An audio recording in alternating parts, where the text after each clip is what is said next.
So who, in your opinion, has got the best fictional beard? You know what? We'll sort that out at the end of the video when the beard wars continues. But first, Darwin. Whenever the name Charles Robert Darwin is mentioned in conversation, it's very likely that one of three things comes into your mind: the beagle, the book, or the beard. Curiously, in regards to the last one, the only reason Darwin grew the beard that he's now famous for is because he didn't want to be recognised. So you're saying he grew the beard so he wasn't recognised, yet every picture we see of him, he's got a beard? Yes. So that's really what he's known for now? I'm guessing the picture of Darwin behind me over one of my shoulders right now is him with a huge beard. And every image of him ever produced really is with the beard. Every cartoon drawn of him, and even today he's become like a stereotype of sorts. And when you think of the aging scientists pottering around with books, they use Darwin as the atypical example of that. The little bald head, the little hunched shoulders, the big white snowy beard, the tiny little spectacles, buried deep in a weighty tome. And as weird as it's going to sound, given how popular that image is of him today, he was clean shaven almost his entire adult life. So what year did he start growing the beard? It's 1862 is the date most historical texts point to as around the time Darwin started growing his beard, which coincided with when he began to withdraw himself from public life due to the immense amount of fame his book on the origin of species brought him. And it coincided with a bout of ill health. And obviously when you're ill, you don't really give a shit and you let things go like grooming. And he decided he liked the beard and the fact that it obscured his face and kept it for the rest of his life. And you know what? I've fucking been there because you've been ill recently now. I think you're just on the tail end of it now. When you're ill, you just let some things slide. So what is the worst thing you have done when you're ill because you just cannot be arsed? Because I am guilty of doing some horrendous stuff. When when you're just looking, you go, I can't.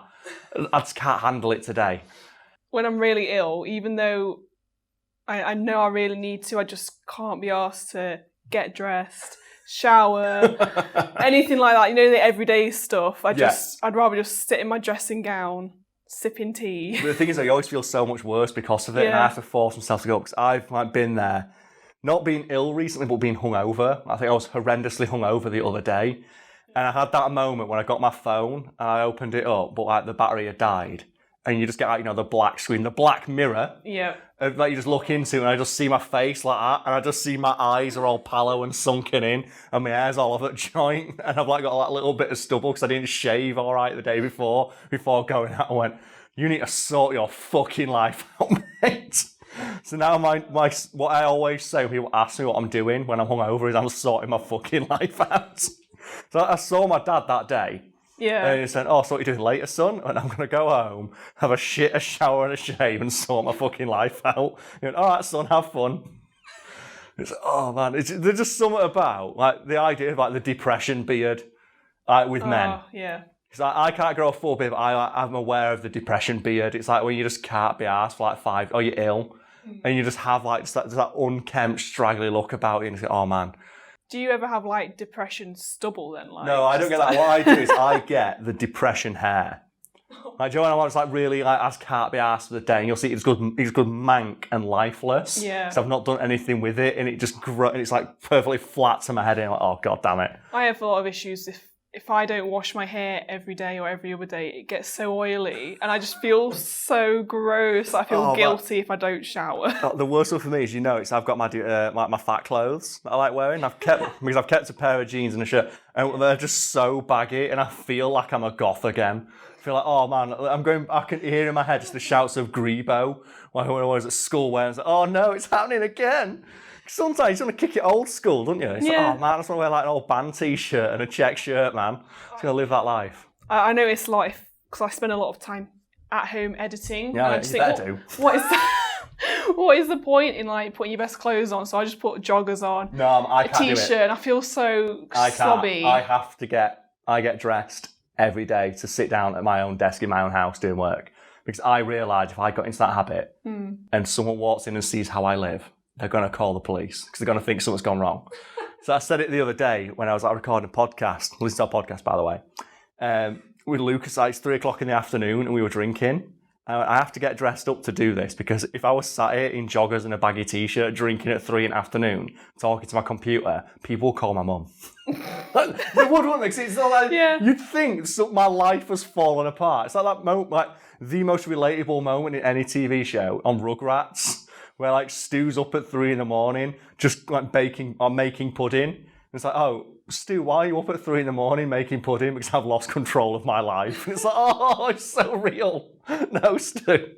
Well, I noticed if I nip to the shop, I'll have to, get dressed and be decent. But I was so ill the other week, I just went in my joggers and this hoodie. Have you ever been in your pyjamas?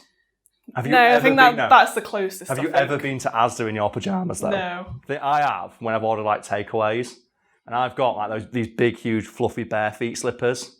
Oh yeah. I have them, and I go out in my Chewbacca dressing gown and my bare feet slippers, like with the hood up, and it's like my hair like, all down here, and it's like, oh mate, is that my Chinese? And just grab it and just like slink back in. No, I've never done that. I've never been that. So if you ever see someone, I'm not homeless. I'm just really comfy. So going back to Charles Darwin. Yes, and he's like, he's epic neck tickler. You said he grew his beard specifically so people wouldn't recognise him. Yeah, he got so sick. He was a very private man. He didn't enjoy the fame his book brought him. So he was really annoyed that every time he went out, people would stop him in the street and try and talk to him. And he realised that a beard, especially the kind of beard that he grew, the huge, big, bushy one that completely obscured his facial features, was very handy for disguising who he was. And the first true test of the beard came a few years after he started growing it. How effective was the beard? It was remarkably effective in terms of disguising who he was. And in 1866, Darwin was invited to a Royal Society meeting. And obviously he was invited to those things all the time, but he rarely attended them. Like I said, because he could not be asked. He just didn't want a deal. And he was sick of talking to people. And he went, you know what? I'll go to this one. And by that time, he had grown the full, the Darwin beard he's famous for today. And the beard performed so admirably in its role of disguising who the fuck Darwin was that one of his closest friends, Robert Hooker, didn't recognise him when they were stood literally feet apart. That seems so weird that someone who he's good friends with known him for years. He wouldn't recognise him stood a few feet away just because of some facial hair. But it was obviously such a radical departure from what he looked like previously, which is what I find so funny. So the image we all have of Darwin today is that beard. And his own friends didn't recognise him with it because it was just not what they were used to him looking like. And it reminds me a lot of all those stories like when celebrities change their haircut and people just can't fucking deal with it. I think like Zooey Deschanel is a famous example.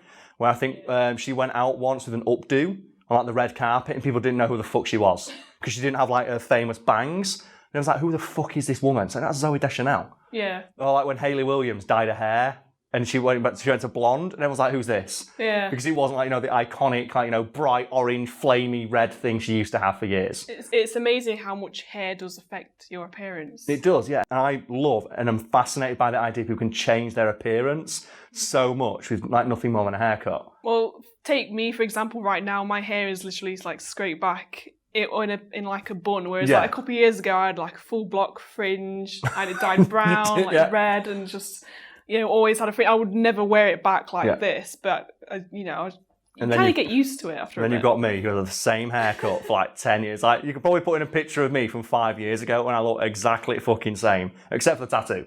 So I bumped into a friend of mine the other day who I knew in university, and they recognised me immediately because I still had the same haircut and face. But they just went, when did you get a tattoo? Oh, last year, I think. And, oh, okay then. Good for you. I'll see you in a bit, mate. Something with my appearance that probably changed the most was I used to wear glasses all the time. I think glasses are so good at disguising your face. It's the Superman tactic, isn't it? Yeah. People always say, they make fun of Superman. Glasses won't change your appearance. And they don't realise he doesn't just he doesn't just put the glasses on, he also changes his hairstyle. And I think a cool little thing they do in a lot of films with Superman is they even change which side he parts his hair to. Because most men generally part their hair to the right because they're right-handed. So a left-hand parting is seen as being less common. And there is some psychological evidence out there that says people with their parting to the left. Fuck is that? Don't know. If that blows up, I'm going to be very annoyed. I'm scared. I'm not dying at work. Hold on, I'm going to go check. What the fuck is that? I don't know. Is your thinking as well? Yeah, everyone's going on? Everybody's. Everyone's is going on. Oh, thank God, it's the entire office. So what were we talking about before we were so rudely interrupted by apparently just our own office beeping for some reason? Very sorry about that, folks. So yeah, it's side partings, yeah. And so yeah, a left-handed parting is seen as conveying not as much assertiveness or dominance as a right-handed one. At least that's what psychology says, and they do that with Superman. Like, the mild-mannered, meek Clark Kent has a left parting, whereas Superman, the most powerful man in the universe, has a right parting. And there's some other cool stuff that he does to disguise identity. But I really like the idea. It's like something that subtle can just change how everybody perceives you. Because I, over the weekend, watched the film, I think it's The Hostage? No, The Fugitive. The Fugitive with Harrison Ford. And he starts the movie with a huge, big, full beard and, scraggly hair. And then obviously then he cuts it all off when he becomes the fugitive. He goes on the run and becomes handsome Harrison Ford. But it's like the change is just so dramatic. Yeah. And I love that they do that. And it even shows him walking past someone who's got a picture of him with the beard, and they look him in the eye and say, "Oh, so who's this guy we're looking for? He's about 6'4", brown hair, stocky build. You seen a guy like that?" And Harrison Ford turns around and goes, "Yeah, every day I look in the mirror, pal. Except for the beard." And the police officer goes, "Okay, yeah, cool." Because that's how it works. Like, it's amazing. Yeah, if you're looking for a guy with a beard, that's all you see. Focus on, isn't it? I think we've discussed briefly before the reason masks are often worn in robberies, and usually quite silly masks, because that's what you recall. Yeah. So the mask itself is what you focus on. It's distracting, so you don't see, anyone else's characteristics. Yeah, like how tall they are, their build, their race. If you can see that, from skin tone, no, you just see the mask and the gun. Yeah. And it's really cool that's a thing, that's how the brain works. And obviously Darwin applied that, I'm going to grow a great big bushy beard, to crib a line from Hot Fuzz, and no fucker recognised him. Thing is now, everyone knows about it, so it's sort of his look now. It's iconic. The beard is synonymous with Darwin, and obviously the beard gods could not allow such an immaculate and fuzzy example of the beard to go unnoticed for that long. And it's noted that the moment, cartoonists got a hold of this image of Darwin with a beard, that was it. Because obviously, a cartoonist, they like to exaggerate specific traits. And once they had that beard, they had it. They had the wrinkled forehead and the huge fucking beard. That became the enduring image of Darwin. And that is why today, that is how we picture him, despite the fact he didn't have one for his entire adult life. And in fact, only grew it so people would stop fucking talking to him. And you know what? That's a big fucking mood right there.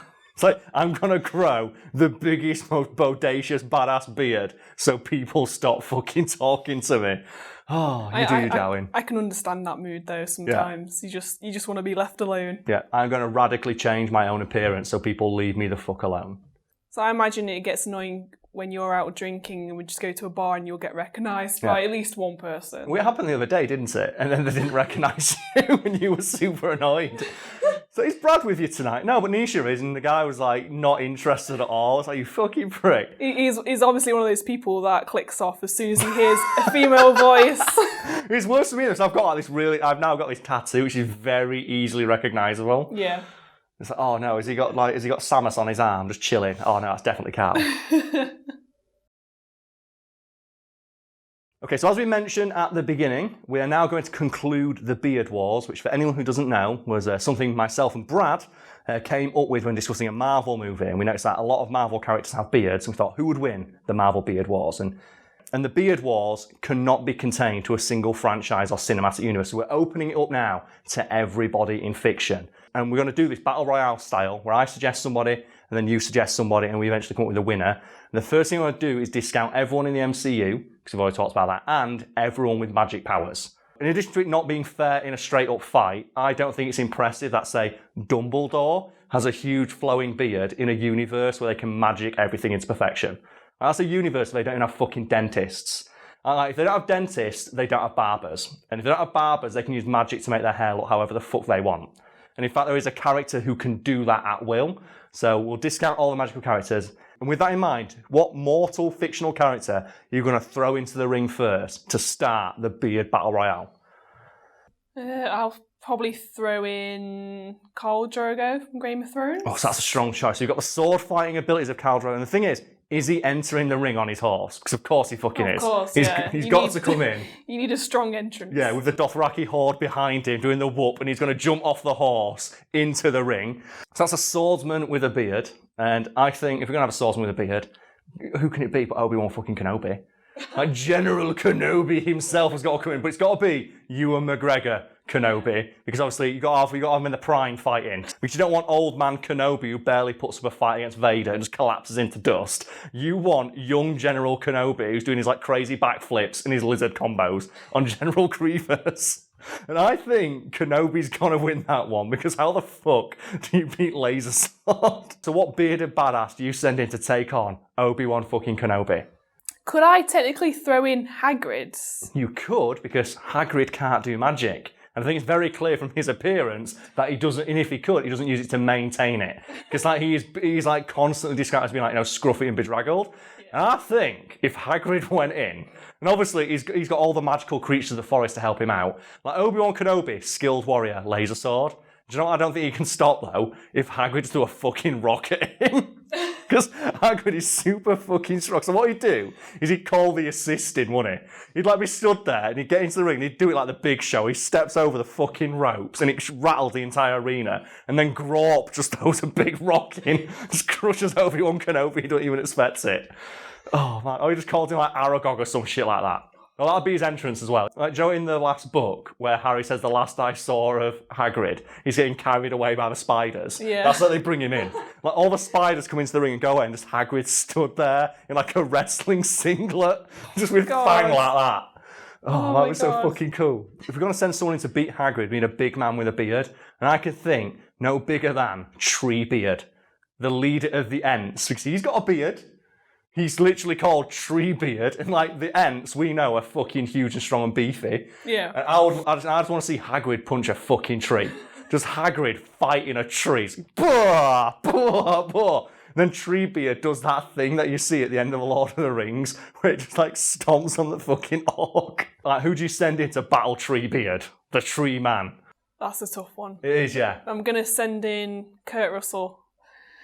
Yeah, the flamethrower. I should have thought of that. Probably burn the tree. His beard is obviously better than anything Treebeard's got, and he's got the flamethrower. And as we know from that film, the Ents do not like fire, because there is the shot of the Ent dipping its head in the water when it gets set on fire, meaning that is a weakness, and I don't think there's any water in a wrestling ring. So, okay, so we've got Kurt Russell with a flamethrower at the beardiest of his career, and we know that Kurt Russell can beat the Thing. Like this alien life form has assimilated trillions and has the combined life experience of half the fucking galaxy. And he beats it, and I think in the comics he beats it to death with his bare hands. So I don't know, like, who the fuck's got a beard man enough to step to that kind of tactics? So to defeat a character like that, it can't be hand to hand, because he's got the flamethrower, and if you get anywhere near him, he will just detonate the dynamite and kill himself and you, and use the you didn't win tactic. So I'm thinking John Wick. John Wick, like Keanu Reeves, especially in John Wick 2, when he's like really sad about his car and his dog, and he's got like he's got 5 o'clock shadow on top of a beard somehow. He grows a double beard because he's so pissed off and just despondent. He grows a beard on top of his beard, and I'm just imagining like as Kurt Russell celebrating, his Treebeard just falls over, just a sniper round comes through his fucking head. So who do you send in to take out John Wick? Like the beardiest, angriest man in fiction. Well, if we're talking about sad beards, yes, we have to send in the Punisher when he had a beard. Yeah, from the start of the season, where John Barron, where the Punisher, he grows his like depression beard. Yeah. His depression beard is bigger than Keanu Reeves's, so he wins. Because I'd say they're both equally skilled in like terms of shooting each other, so it would devolve into a fist fight, and we all know the Punisher's not fucking going down in a fist fight, and he has got the bigger beard, and therefore he has more power in this battle. So, oh shit, man, who'd you send in to kill a man with that fucking giant ass beard? He's so massive. If anyone says, oh, the Punisher's an MCU character, so he shouldn't count, the TV shows are no longer canon to the MCU universe, because they've hired the guy from Luke Cage to be like the new Blade. Who the fuck do you send in to fight Punisher with a depression beard? So the criteria here is that the person either has to have a better beard or a beard of similar size and impressiveness, but be more skilled, yes? And with that in mind, I'm going to say send in John Hammond. Ooh. Who will spare no expense on his entrance or the ass whooping he's going to give the Punisher. Because I don't think anybody can top that beard, because Richard Attenborough, the guy who played him, then went on to play Santa. And I'm just imagining that he comes in on Santa's sleigh, which is drawn by dinosaurs. does. He combines the two powers. And Punisher's good, but he's not beating a fucking dinosaur. So who do you send in to fight the amalgamation of Richard Attenborough's career? Just wielding the powers of both John Hammond and Santa, while wielding a staff topped with that bit of amber he's got with a fly in it. Just some sort of weapon. I'm going to say Pai Mei from Kill Bill. Oh, that's not fair. You can't say Pai Mei. He hasn't even got a better beard. He's got a better everything. So his beard is so massive and awe-inspiring. Even his eyebrows have grown. Like, his eyebrows were jealous of his beard, so they grew massive too.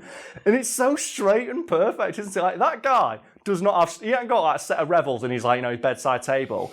He maintains that meticulously in addition to practicing a martial art that lets him punch people's hearts so hard they explode. So, oh man, in his entrance as well would have to be, like, he walks in on the row of swords.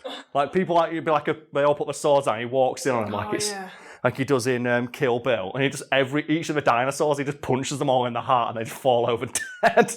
And then just kills Richard Attenborough and then just sits there meditating, contemplating how much of a fucking badass he is. Oh, yeah, you know what? No one's beating Pai Mei. No one's beating that fucking beard.